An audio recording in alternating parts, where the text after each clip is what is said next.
Class में हम लोग संविधान की विशेषताओं को डिस्कस करेंगे और ये हमारा टॉपिक नंबर 4 होने वाला है। और अगर किसी ने अभी टॉपिक नंबर 1, 2, 3 नहीं देखा है तो मैंने एक प्लेलिस्ट बना दी है, वो जाकर उसे देख सकता है। तो हम लोग स्टार्ट करेंगे आज अपने संविधान की विशेषताओं को। तो चलते हैं सीधे क्वेश्चनों की तरफ। तो आज का पहले क्वेश्चन है कि विश्व का सबसे बड़ा लिखित एवं सर्वाधिक व्यापक संविधान किस देश का है? तो राइट आंसर होगा भारत। भारत का जो संविधान है वो सर्वाधिक व्यापक है और लिखित भी है। नेक्स्ट क्वेश्चन की तरफ मूव करेंगे और नेक्स्ट क्वेश्चन है कि भारत के संविधान में भारत को माना गया है, क्या माना गया है? राज्यों का एक संघ माना गया है। तो राज्यों का संघ इस क्वेश्चन का राइट आंसर हो जाएगा। नेक्स्ट क्वेश्चन की ओर चलेंगे और हमारा अगला क्वेश्चन है कि भारत एक धर्मनिरपेक्ष देश है, इसका तात्पर्य क्या है? इसका तात्पर्य क्या है? इसका तात्पर्य है उसका राज्य स्तर पर कोई धर्म नहीं है, अतः उसका राज्य स्तर पर कोई धर्म नहीं है। राइट आंसर हो जाएगा। नेक्स्ट क्वेश्चन है कि भारत किस प्रकार का देश है? तो भारत एक संसदात्मक और प्रजातंत्र देश है, अतः भारत एक प्रजातंत्र और संसदात्मक राष्ट्र है। ठीक है, नेक्स्ट क्वेश्चन की तरफ मूव करेंगे और हमारा अगला क्वेश्चन है कि भारतीय संविधान का स्वरूप किस प्रकार का है? और भारतीय संविधान का स्वरूप की बात करेगा तो संरचनात्मक एवं संघात्मक भावना में एकात्मक स्वरूप होगा इसका राइट आंसर। और नेक्स्ट क्वेश्चन की तरफ मूव करेंगे और हमारा अगला क्वेश्चन है कि भारतीय संविधान पर सबसे अधिक प्रभाव किसका पड़ा है? तो भारत का जो संविधान है उस पर सबसे अधिक प्रभाव की बात करेगा तो हमारा आंसर भारत सरकार अधिनियम 1935 होगा। और भारत सरकार अधिनियम 1935 हमारे लिए वेरी वेरी इंपॉर्टेंट है। नेक्स्ट क्वेश्चन की तरफ मूव करेंगे और हमारा अगला क्वेश्चन है कि भारतीय संविधान में कितने आर्टिकल्स हैं? तो भारतीय संविधान के अंदर 350 से अधिक आर्टिकल्स हैं, ये आप लोग याद रखिएगा। नेक्स्ट क्वेश्चन की तरफ मूव करेंगे और हमारा अगला क्वेश्चन है कि भारत में किस प्रकार की शासन व्यवस्था अपनाई गई है? तो भारत के अंदर ब्रिटिश संसदात्मक प्रणाली को अपनाया गया है, अतः ब्रिटिश संसदात्मक प्रणाली इस क्वेश्चन का राइट आंसर हो जाएगा। और नेक्स्ट क्वेश्चन की तरफ मूव करेंगे और हमारा अगला क्वेश्चन है कि भारतीय राजनीतिक व्यवस्था में सर्वोच्च है, क्या सर्वोच्च है? संविधान सर्वोच्च है, तो संविधान इस क्वेश्चन का राइट आंसर हो जाएगा।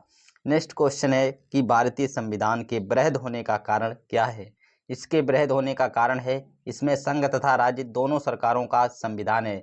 इसमें संघ एवं राज्य दोनों सरकारों का उल्लेख किया गया है, इसीलिए जो हमारा संविधान है वो सबसे वृहद संविधान है। नेक्स्ट क्वेश्चन की तरफ मूव करेंगे और हमारा अगला क्वेश्चन है कि भारतीय संविधान का अभिभावक कौन है?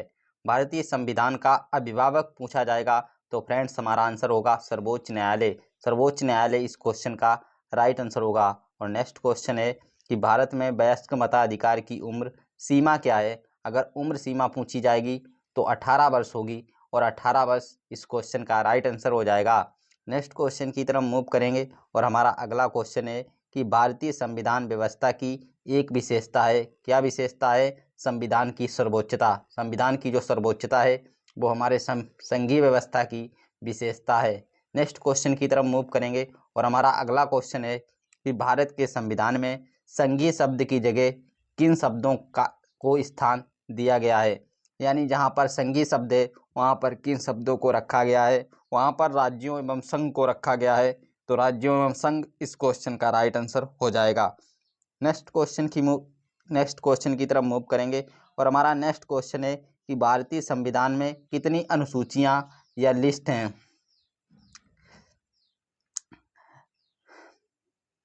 सॉरी फ्रेंड्स, देखिए अनुसूचियों की अगर बात करेगा तो अनुसूची अगर पूछेगा तो हमारे भारतीय संविधान के अंदर अनुसूची जो है वो अनुसूची 12 हैं। लेकिन अगर सूचियों की बात करेगा तो सूचियां जैसा कि आप लोग जानते होंगे कि राज्य सूची, संघ सूची और समवर्ती सूची, अतः 3 प्रकार की जो सूचियां हैं वो हमारे संविधान के अंदर हैं। नेक्स्ट क्वेश्चन है कि भारत का संविधान अपना प्राधिकार किससे प्राप्त करता है?